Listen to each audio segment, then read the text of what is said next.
sallallahu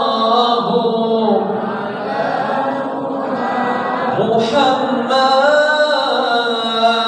sallallahu wasallam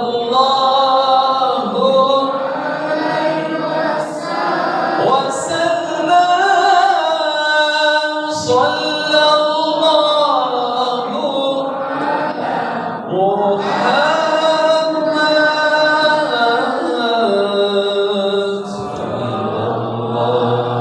sallallahu alaihi wasallam. Alhamdulillahi rabbil alamin. Wassalatu wassalamu ala khatamil anbiya'i wal mursalin Muhammadin sallallahu alaihi wasallam. Allahumma salli wa sallim wa zid wa barik ala sayyidina Muhammad. Allahumma inna nas'aluka ilman nafi'an wa rizqan tayyiban wa 'amalan mutaqabbalan. ربنا تقبل منا إنك أنت السميع العليم وتب علينا إنك أنت التواب الرحيم. ربنا هب لنا من أزواجنا وذرياتنا قرة أعين واجعلنا للمتقين إماما. رب اشرح لي صدري ويسر لي أمري واحلل عقدة من لساني يفقهوا قولي. Salawat dan salam kepada Nabi kita Muhammad sallallahu alaihi wasallam. Allahumma salli wa sallim wa zid wa barik ala sayyidina Muhammad wa ala alihi wa sahbihi ajma'in. Hari ini kita akan membahas tentang dua hal. Yang pertama adalah Al-Quran. Allah pahala orang yang selalu membantu ahli Al-Quran. Yang kedua, kita akan membahas dan cerita sedikit tentang saudara kita di sana di Palestina. Semuanya sudah tahu bahwa selain salat dan ibadah, amal yang utama yang pertama adalah membaca Al-Quran. Kenapa? Karena Al-Quran itu adalah kalam Allah Subhanahu wa ta'ala. Kalau kita membaca buku biasa saja, tidak selalu bisa bermanfaat. Tetapi kalau kita setiap saat, setiap waktu, setiap jam, setiap detik kita membaca Al-Quran, itu yang selalu bermanfaat dunia dan di akhirat. Allah menyebut dalam Al-Quran banyak tentang Al-Quran juga. Coba kita bayangkan dalam 30 juz, 114 surat, 604 halaman, Allah Subhanahu wa ta'ala berapa kali menyebut kalimat Al-Quran di dalam Al-Quran? Berapa kali? 68 kali. 68 kali Allah Subhanahu wa ta'ala menyebut kalimat Al-Quran dalam Al-Quran. Artinya bahwa Al-Quran itu bukan buku biasa saja. Banyak orang yang kita sebut setiap hari nggak membaca Al-Quran, setiap hari kerja, pulang kerja, pergi kerja, aktivitas lancar. Tapi untuk membaca Al-Quran tidak punya waktu. Bagaimana Allah Subhanahu wa ta'ala ingin memberi kepada rumah tangga kita mawaddah, sakinah, rahmah, tapi kita tidak membaca Al-Quran. Bagaimana Allah Subhanahu wa ta'ala ingin hidup kita lancar, mudah, selalu baik, tapi kita tidak membaca Al-Quran. Walaupun kita orang kaya, walaupun kita punya harta, tapi setiap malam dalam hatiku ada sesuatu tak kita ingat. Sesuatu itu tak terbiasa. Setiap malam ada kayak apa, kayak sesuatu dalam hati kita. Kenapa? Karena kita jauh dari Al-Quran. Maka Allah Subhanahu wa ta'ala berfirman dalam Al-Quran, وَمَنْ أَعْرَضَ عَنْ ذكري فإن له معيشة ضنكا ومن أعرض عن ذكري فإن له معيشة ضنكا ونحشره يوم القيامة أعمى قال رب لم حشرتني أعمى وقد كنت بصيرا قال كذلك أتتك آياتنا فنسيتها وكذلك اليوم تنسى. Kalau kita ingin tahu kenapa hidup kita enggak lancar, kenapa hidup kita enggak baik, dengarkanlah ayat ini apa artinya. وَمَنْ أَعْرَضَ عَنْ ذِكْرِي فَإِنَّ لَهُ مَعِيشَةً ضَنكًا. Allah berfirman dalam Al-Quran, barang siapa yang tidak membaca Al-Quran, وَمَنْ أَعْرَضَ عَنْ ذِكْرِي, barang siapa yang menjauh Al-Quran, yang tinggalkan Al-Quran, فَإِنَّ لَهُ مَعِيشَةً ضَنكًا. Di dunia ini dia punya azab, bukan hanya di akhirat. Di dunia azabnya apa? فَإِنَّ لَهُ مَعِيشَةً ضَنكًا, hidupnya sulit, sempit, susah. Ini di dunia sempit, sulit, susah. Tak dapat kerja setiap bulan, uangnya tak cukup, masalah, musibah. Kenapa saya bukan orang tetangga? Kenapa masalahnya dengan anaknya? Kenapa istrinya? Kenapa rumah tangga saya terus? Kenapa bukan orang-orang lain? Itu فَإِنَّ لَهُ مَعِيشَةً ضَنكًا, itu dunia sempit, susah, sulit. Ini masih azab di dunia. وَنَحْشُرُهُ يَوْمَ الْقِيَامَةِ أَعْمَى, dan juga nanti berkumpul dia keadaan dia tak bisa lihat apapun. Tidak punya mata di dunia ini, punya mata. Buddha nanti di hari kiamat tidak bisa lihat apapun. Qala rabbi lima hasyartani a'ma, ya Allah, kenapa kumpul aku di hari kiamat keadaan aku tak punya mata? Wa qad kuntu basira, di dunia ini aku bisa lihat semuanya, aku bisa melihat apapun. Qala kadzalika atatka ayatuna, karena ayat kita datang kepada kamu. Fanasitaha wa kadzalika al-yawma tunsa, karena ayat kita datang. Al-Quran ada di dalammu, Al-Quran ada di hidupanmu. Tapi kamu lupa Al-Quran di dunia, juga kita lupa kamu di akhirat seperti kamu lupa Al-Quran di dunia. Karena tadi sudah apa kamu lakukan di dunia ini semua nanti dibalas di akhirat. Tidak bisa. Kamu tidak lakukan apapun lakukan kita di dunia, nanti Allah Subhanahu wa taala akan terbuka semuanya. Banyak orang pikir dia kerja dapat rezekinya, dapat uangnya karena dia bintir, bukan, atau dia syantas, bukan. Tapi Allah yang ingin kamu dapat uang ini, harta ini.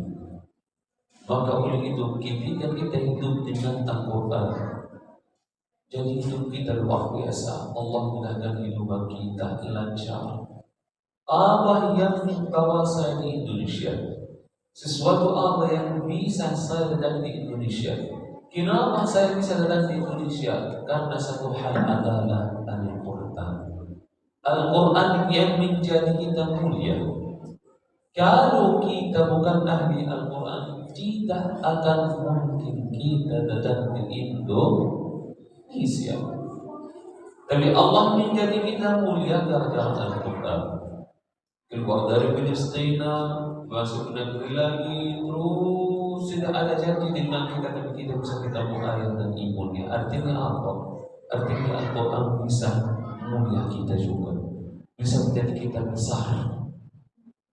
Maka oleh itu Jangan kita tinggalkan membaca Al-Quran. Ini satu.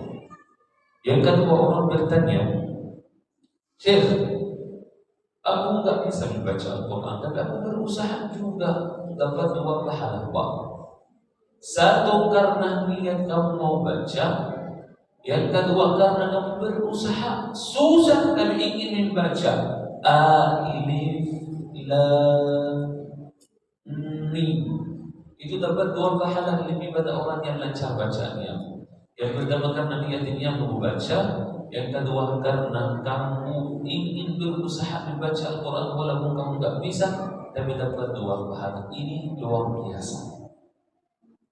Maka oleh itu ketika kita nggak bisa membaca Al-Quran, jangan khawatir, kita dapat 2 pahala. Yang penting niat kita dan kita berusaha. Jangan alasan ya kita nggak bisa, aku nggak bisa baca Al-Quran. Bisa, tapi niat kamu harus ada. Ini yang kedua. Yang ketiga, Syekh, kita bukan orang ahli Al-Quran.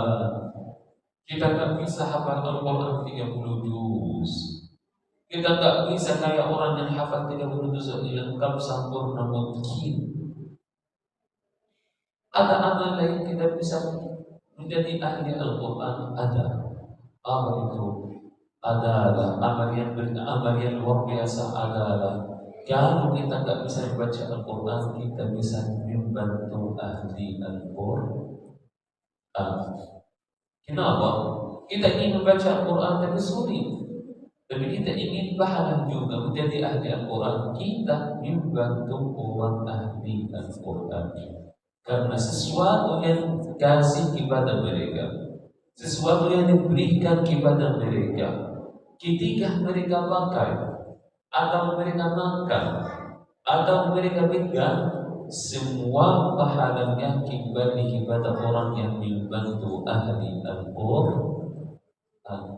Walaupun kita nggak hafal 30 juz, walaupun kita nggak mungkin, tapi kalau kita membantu orang ahli Al-Quran, insya Allah Ta'ala akan Allah Subhanahu Wa Ta'ala beri kepada kita pahala seperti orang yang sudah hafal Al-Quran. Jangan kita kecilin amal yang udah kecil, ini kecil udah tak bisa. Jangan kita merendah amal yang walaupun kecil banget, walaupun sebesar pasir, jangan kita takutkan. Maka oleh itu Allah Subhanahu Wa Ta'ala sudah berjanji, Nabi Muhammad SAW sudah berjanji, kalau kita duduk di rumahnya berusaha membaca Al-Quran, tetapi kalau kita membantu orang ahli Al-Quran, setiap bulan kita membantu mereka, kita berikan beberapa orang ahli Al-Quran salaman yang mereka hidup hafal Al-Quran, semua pahala mereka juga kembali kepada kita, karena mereka membaca setiap waktu, hafal setiap waktu, merajaah setiap waktu, ayat dan ibunya duduk tapi isi pahala terus. Makanya kita bisa menjadi orang ahli Al-Quran, karena orang ahli Al-Quran adalah orang Allah Subhanahu Wa Ta'ala. Inna lillahi ahlina minan nas. Allah Subhanahu Wa Ta'ala punya orang dari manusia semuanya. Inna ahlina minan nas. Qalu ya Rasulullah, man? Mereka siapa ya Rasulullah? Qala hum ahlullah wa khassatuh. Mereka adalah ahli Allah Subhanahu Wa Ta'ala, dan mereka dapat khusus. Apa artinya khusus? Cinta pada Allah Subhanahu. Allah mencintai mereka, dan mereka punya sesuatu yang khusus, bahwa mereka menjadi orang ahli Allah Subhanahu Wa Ta'ala. Maka oleh itu jangan kita takut, jangan kita khawatir ketika kita membantu ahli Al-Quran, karena jelas kita bantu siapa? Kan bantu orang min ahli Al-Quran, karena insya Allah Ta'ala kita bisa menjadi ahli Al-Quran lewat sedekah kita dan infak kita. Ini satu, sudah selesai. Yang kedua, saudara kita di sana di Palestina, kondisi mereka sangat sulit, kondisi mereka susah. Setiap hari bom, pagi, siang, sore, malam, bom setiap waktu. Awal tahun ada bom, akhir tahun ada bom, Idul Fitri ada bom, Idul Adha ada bom, bulan Ramadan ada bom di sana di Palestina. Setiap waktu ada bom oleh orang Yahudi laknatullah. Masjid mereka udah dibom, rumah mereka udah dibom, sekolah yang udah dibom, kampus-kampus udah dibom, udah hancur semuanya. Tapi mereka tak pernah lepaskan Al-Quran. Mereka ingin mati syahid. Mereka meninggalkan Al-Quran. Di Palestina setiap tahun berapa orang hafal Al-Quran? Coba kamu. Di Palestina setiap tahun 8.430 orang setiap tahun hafal Al-Quran di Palestina. Bukan 100, 8.430 orang bertahun. Satu, dua. Coba kondisi mereka sulit, susah. Listrik tidak ada, air tidak ada, internet tidak ada, tetapi mereka masih hafal Al-Quran. Tidak ada alasan yang di sana di Palestina. Kondisi mereka sangat sulit, besar. Musibah mereka itu lebih besar pada kita yang terjadi dengan kita juga.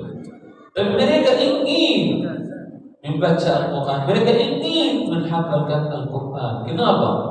Karena mereka tahu Allah bertolongan mereka lewat Al-Quran. Jelas.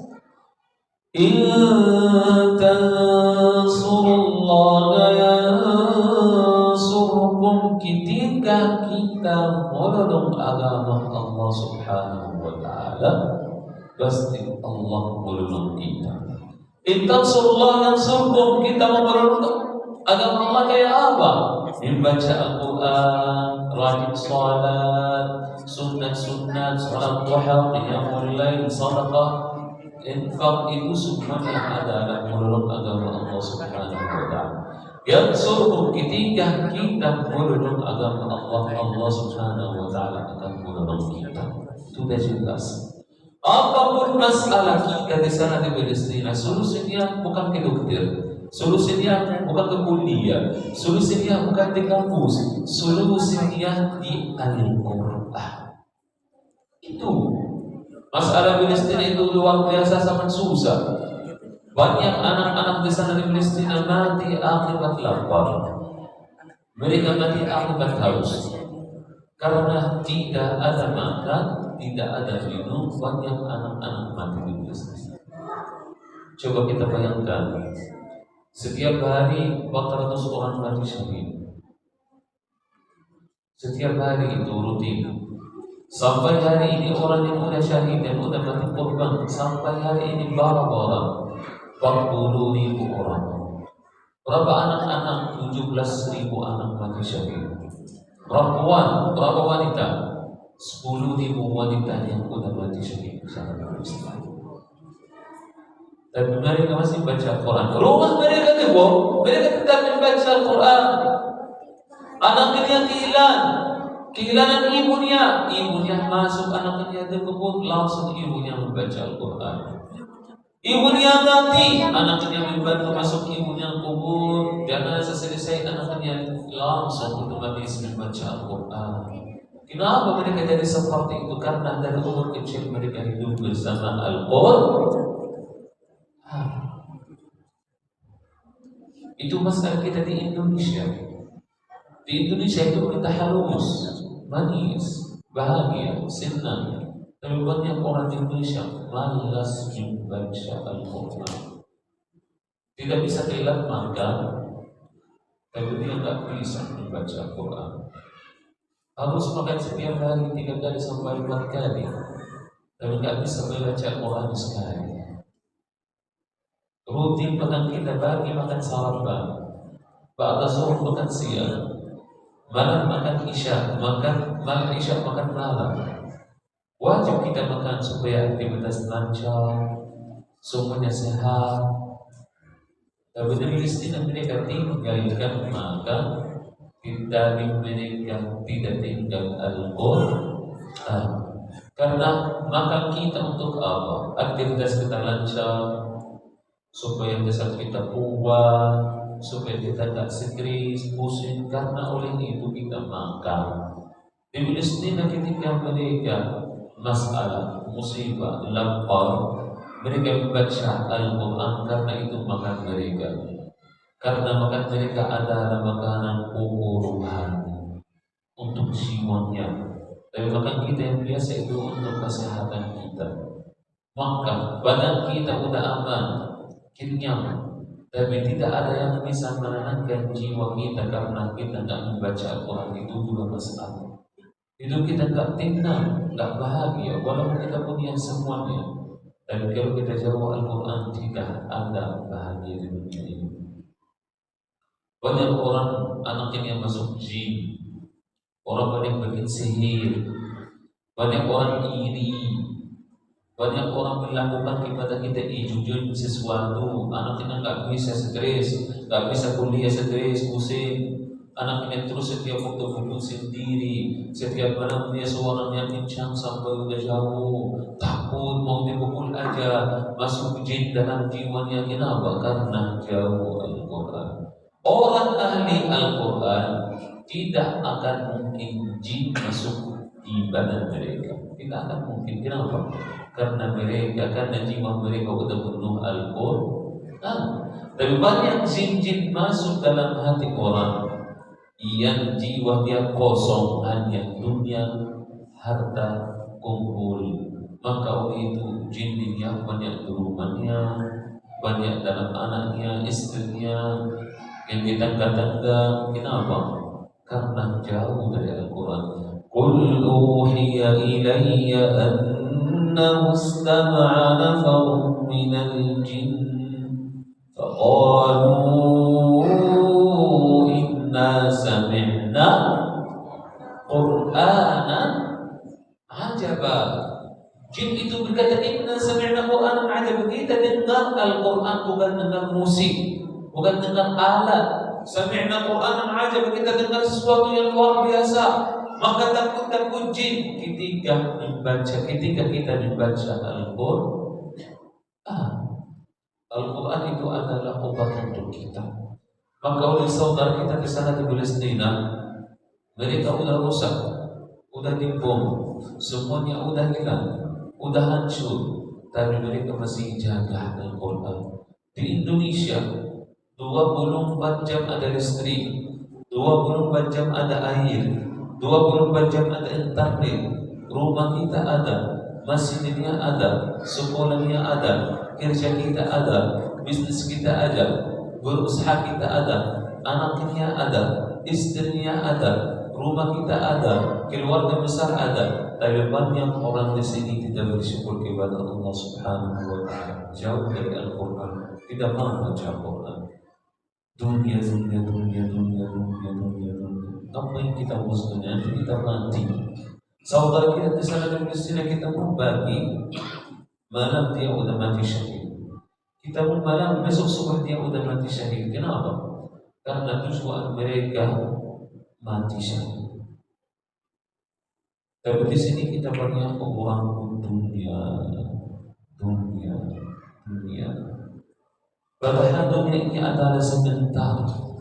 Kayak kita habis salat, bertemu ayah ibunya, sebentar lagi kita bulan, itu namanya singgah.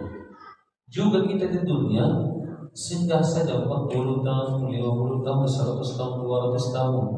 Setelah umur kita sampai gitu, kita akan mati, tapi kita tidak sadar kita habis 80 tahun. Seperti hari ini kita dalam mesin tidak sadar 1 jam sudah selesai semuanya. Juga kita di dunia itu 70 tahun, 80 tahun, 90 tahun, tapi kita tidak sadar habis cepat. Artinya dunia ini adalah singgah saja, sebentar saja.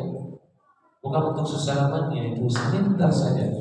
Maka oleh itu saudara kita di sana di Palestina, mereka sudah mencerai dunia. Wahai dunia, aku mencerai kamu 3 kali. Kenapa? Karena tidak ada dunia buat mereka. Kita masalahnya di sini. Kita siap apa nanti kalau kita ketemu Allah Subhanahu wa Ta'ala? mau bilang autur kepada Allah Subhanahu wa Ta'ala. Ya Allah, aku kerja untuk anak-anaknya. Ya Allah, aku sibuk kerja untuk istrinya. Ya Allah, aku kerjanya untuk rumah tangga. Tapi rumah tangga kita itu dapat orang bagus, di belakang kosong, tidak ada jiwa orang membaca Al-Quran kepada Al-Quran. Itu yang jelas. Maka oleh itu di Palestina luar biasa mereka kenapa? Sampai hari mereka tahan kenapa? Sampai hari ini mereka satu kenapa? Karena dalam jiwa mereka ada Al-Quran. Maka oleh itu marilah kita menjadi ahli Al-Quran.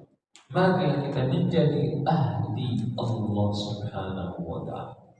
Kalau kita tak bisa membantu mereka, kalau tak bisa kita beri kepada mereka setiap waktu, setiap bulan, agar mereka senang dan bahagia, maka oleh itu jangan kita takut jadi orang miskin, dan takut jadi orang miskin. Jangan takut bahwa ini dunia yang nanti tak bisa dapat lagi kerjanya. Bisa semuanya. Kita niat kita di dunia adalah untuk ibadah kepada Allah Subhanahu wa Ta'ala. Maka itu marilah kita mendoakan untuk saudara kita di Palestina. Mudah-mudahan Allah jaga saudara kita di Palestina. Semoga Allah menolong saudara kita di sana di Palestina. Semoga Allah menenangkan hati mereka. Mudah-mudahan Allah beri kepada mereka itu sehat, kuat, malaikat bisa berjuang dengan mereka. Amin, amin ya Rabbal alamin. Ingat lagi setiap waktu doa untuk mereka, bagi sekian sore malam sebelum salat, habis salat, antara azan dan iqamah, mendoakan. Itu kewajiban kita. Pertama adalah doa. Yang kedua, kewajiban kita adalah membantu mereka. Apapun kita bisa membantu mereka, bantulah. Dengan harta, segala ilmunya, kata-kata, susah ini. Yang penting bantu. Apapun. Bukan kita bilang ya itu bukan masalah saya Palestina dan aku yang orang Palestina, itu bukan urusan saya. Orang yang berkata itu adalah orang munafik. Kenapa? Karena mereka bukan orang Yahudi, bukan orang kafir, bukan orang musyrik. Mereka orang Muslim, saudara seiman, Islam, satu tubuh, satu jasad, satu akidah, satu nabi, satu Al-Quran, satu agama juga. Itu yang harus kita pahami. Kenapa setiap tahun ada bom, ada perang di sana di Palestina? Kenapa setiap tahun ada orang yang dibunuh di Palestina? Kenapa hanya Palestina bukan negeri lain? Kenapa setiap waktu Palestina terus? Karena ada sesuatu saja. Adalah Al-Masjidil Aqsa.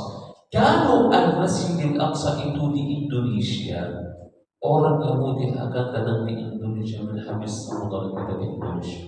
Di Malaysia mereka akan datang di Indonesia, di Malaysia akan habiskan saudara kita di Malaysia. Tapi yang habis adalah saudara kita di Palestina. Padahal Al-Masjidil Aqsa bukan milik warga orang Palestina. Al-Masjidil Aqsa milik siapa? Milik seluruh umat Islam. Siapa yang korban di sana? Orang Palestina.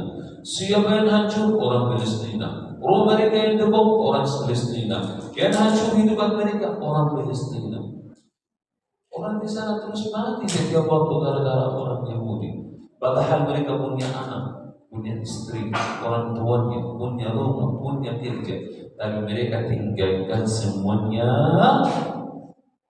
menjadi mereka syahid untuk siapa? Untuk Allah Subhanahu. Di Indonesia banyak orang tinggal akhirat cari dunia.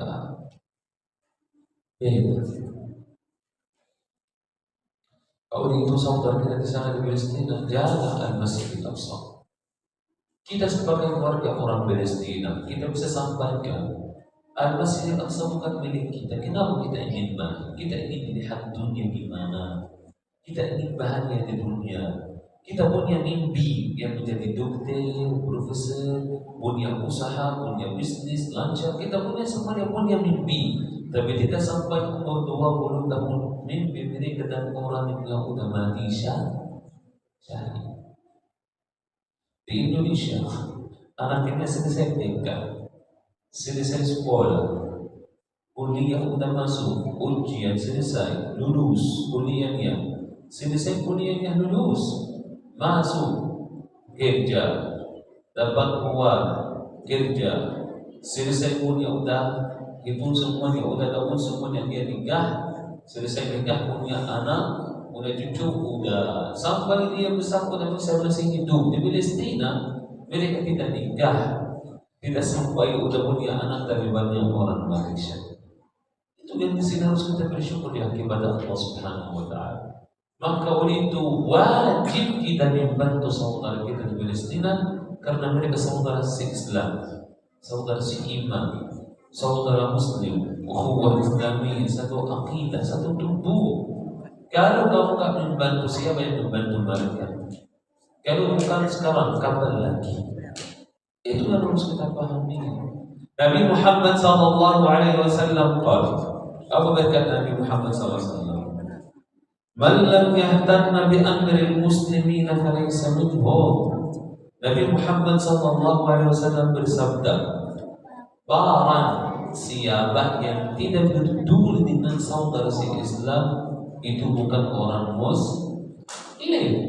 Salat tidak lengkap, ibadah yang tidak sempurna kalau kita tak peduli dengan saudara se-Islam.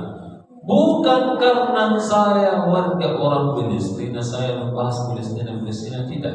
Kalau ada saudara kita di kota lain, di negara lain, mereka punya butuh bantuan, kita bantu mereka. Bukan hanya Palestina, seluruh umat Islam, karena mereka berkata asyhadu la ilaha illa wa asyhadu Muhammadan Rasulullah. Itu buktinya. Kalau kita lihat saudara kita di Indonesia, untuk bantuan negeri yang utama yang pertama adalah Palestina yang akan membantu mereka. Karena mereka saudara kita di Indonesia. Maka oleh itu ayat itu dirahmati Allah Subhanahu wa taala. Marilah kita membantu mereka agar Allah Subhanahu wa taala beri kepada kita hidupan, beri kepada kita saudara, beri kepada kita di sana di Palestina bahagia. Maka oleh itu marilah kita membantu mereka. Mudah-mudahan Allah jaga saudara kita di Palestina. Semoga Allah melindungi mereka. Amin amin ya rabbal alamin. Semoga kita bisa ketemu saudara kita di Palestina salat bersama di Al-Masjidil Aqsa. Amin amin ya rabbal alamin. Barakallahu fiikum. Jazakumullah khair. Wassalamualaikum warahmatullahi wabarakatuh.